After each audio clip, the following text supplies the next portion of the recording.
watching Juan Gotti Talking Sports.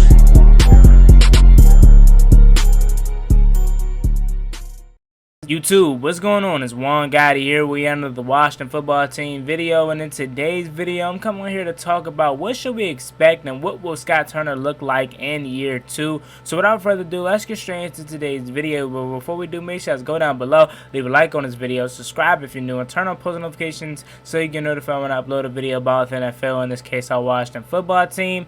Let's get straight into today's video. So Scott Turner, as we know, last year was his first year ever being an offensive coordinator, and quickly us fans, we forgot about that because he obviously wasn't perfect last year, and nor should we have expected him to be. I mean, it was like I said, it was his first time ever being a offensive coordinator, and 2, he just really didn't have the talent. But last year, we learned a lot from Scott Turner. We learned a lot that Scott Turner, when he finds out some things that he loves to do and find out plays that he figures out that works in the past, he's going to continue to run them. And honestly, that's something that's not really a bad thing, I guess you would say, but it's something that you would like to see him do differently in year 2, or that you think he would expect him to do differently in year 2 than he did in year 1.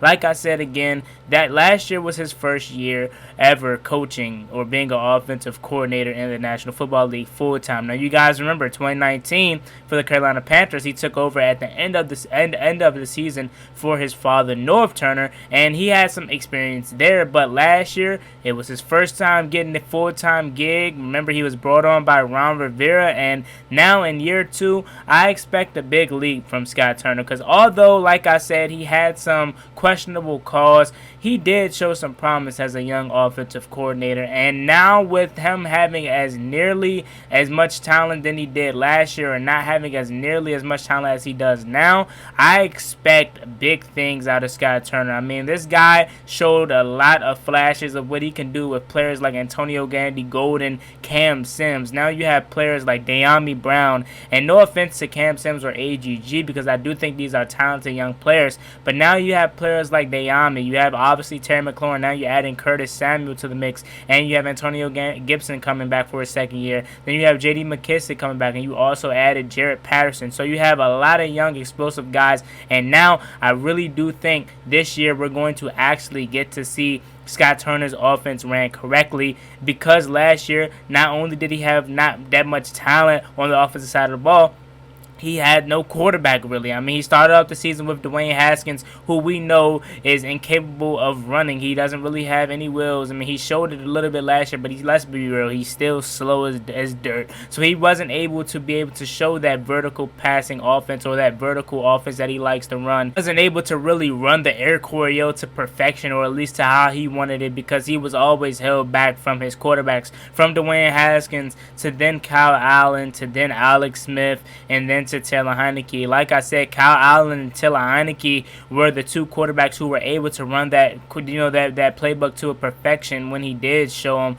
because not only were they there to learn the playbook, they know it to a T because they've been in it so long. They have the athletic ability to run it how it's supposed to be ran. Dwayne Haskins doesn't have that athletic ability. Alex Smith doesn't, and even this year, Ryan Fitzpatrick really doesn't have that athletic ability to run the offense how it's supposed to be ran. Now, he's 38 years old, and he still has way more athletic ability than Dwayne Haskins does and Alex Smith does, quite frankly. So we may see a little bit different changes when it comes to Ryan Fitzpatrick. But as for Taylor Heineke and or Kyle Allen, if they're the starting quarterback this year, or they at least get some time in the quarterback department at some point of the season, I do think we're going to be able to see this offense ran how it's supposed to be ran. I mean, this guy has so much up his sleeve. If you just go back to the 2019 season with Christian McCaffrey and stuff like that, and Curtis Samuel and the Carolina and DJ Moore and all those guys over there, you've seen how explosive this offense could be,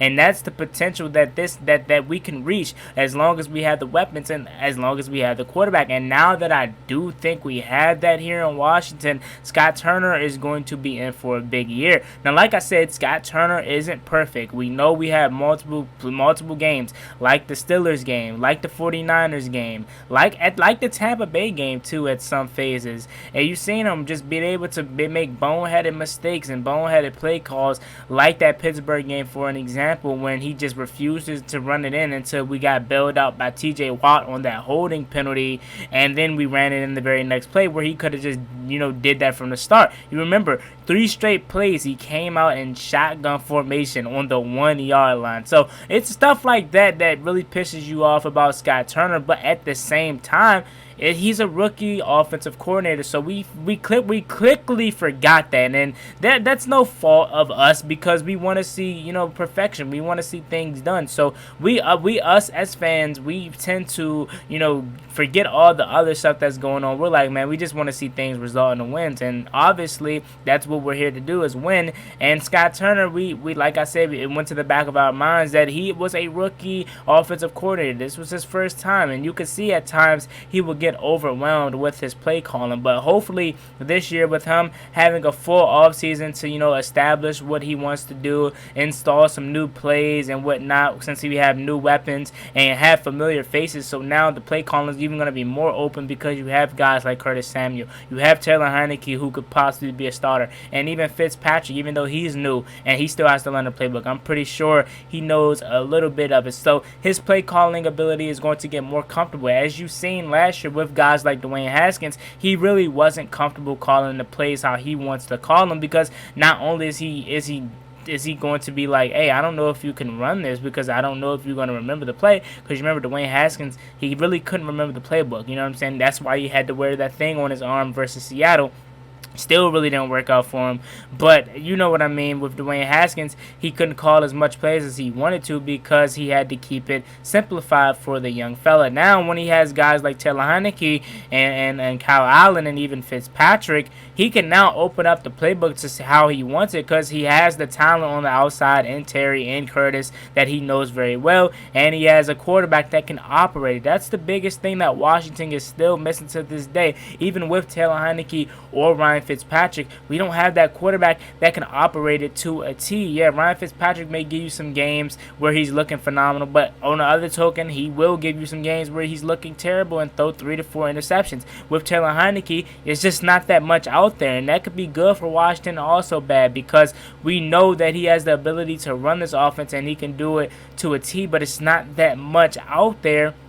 And on the flip side, with it not being that much out there, it's not that much for teams to study. So like I said, it's a win and loss situation when it comes to Taylor Heineke, because you don't know what he can do and what he can't do, but also other teams don't know that, so we can use that as an advantage. But like I said, with Scott Turner, I just expect a big year from him in year 2, because him having all these weapons and him being able to have a real offseason. Remember last year, he really didn't have an offseason. Remember last year, he really didn't have an off season because due to the virus, and he just had to go out there and wing it. So just like guys like Dwayne Haskins, who couldn't have an off season and very much needed it, and all the other rookies like Chase, like Cam, and all the other guys, coaching staff was really affected by that too. The young coaches, especially us, you know what I'm saying? This was the first year these guys got to get with these coaches. The players got to get with the coaches, and the coaches got to get with the players. So just as much as the players needed to gel to the playbook,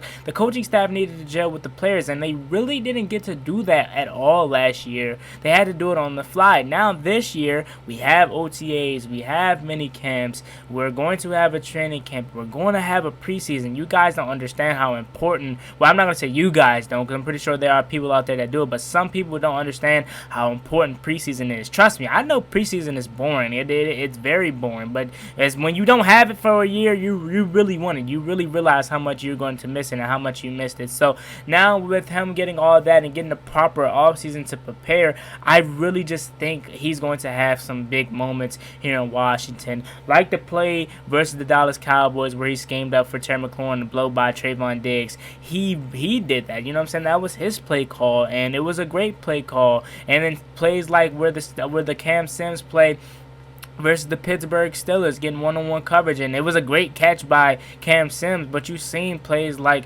that, and in the Antonio Gandy Golden in Week 3 versus the Cleveland Browns, or Week 4, I forget, Week 3 I believe it is, versus the Cleveland Browns on the jet sweep and stuff like that. And even on some of the screen plays, you see where Scott Turner is doing, and he's able to, you know, call up good plays. But also on the flip side, you got to remember that Scott Turner is still young and still learning, and he's still going to make mistakes like he did last year, where he would call like the same play 10 times. You remember in that one game, I forget what game it was, it could have been Pittsburgh, but I don't remember off the top of my head, but he called a screenplay like 20 times in that one game, just because obviously we couldn't generate no offense. But at the same time, you can't be so predictable, you know what I mean? On 3rd and shorts, he would come out here and run, and obviously that's what you would want to do. 3rd and 2, you run 3rd and 3, you would run the ball, but he would make it so obvious at times. I think this year Scott Turner should do a good job at disguising his plays to make it not be so obvious. But like last year,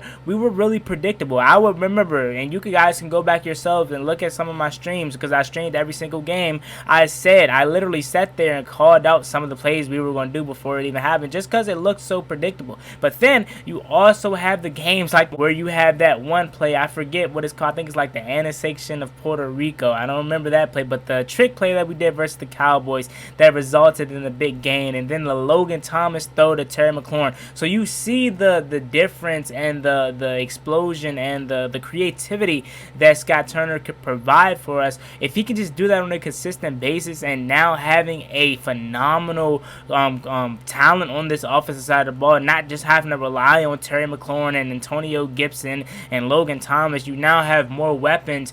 You're going to see a different side of Coach Scott Turner, and I could expect a big explosion from Scott Turner this year, and he could possibly be one of the best offensive coordinators in the NFL. Now, I don't want to get too ahead of myself, but that's just the potential that I think Scott Turner has, because he's so young and he has so many years to develop. I believe Ryan Fitzpatrick is older than Scott Turner, so take that for what's it worth, you know what I'm saying? And as you guys know, I'm not the biggest fan of Ryan Fitzpatrick, but now we finally have a quarterback that he's going to be able to, you know, be able to run this offense to somewhat of perfection. Now, you might have plays where he's not able to run it because we know Ryan Fitzpatrick can't really use his legs that much often, but I'll take Ryan Fitzpatrick and Taylor Heineke over anything last year, over Dwayne, over Alex Smith, over Kyle Allen, you know what I'm saying? So I like where we're headed, and I really do think Scott Turner is in for a big year if he can just stay consistent and be smart and limit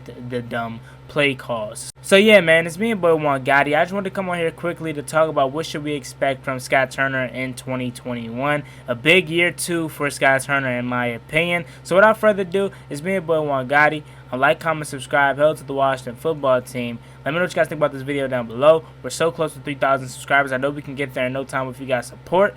I'm out. Peace. Cost me one time, that's gonna get you pop. Get you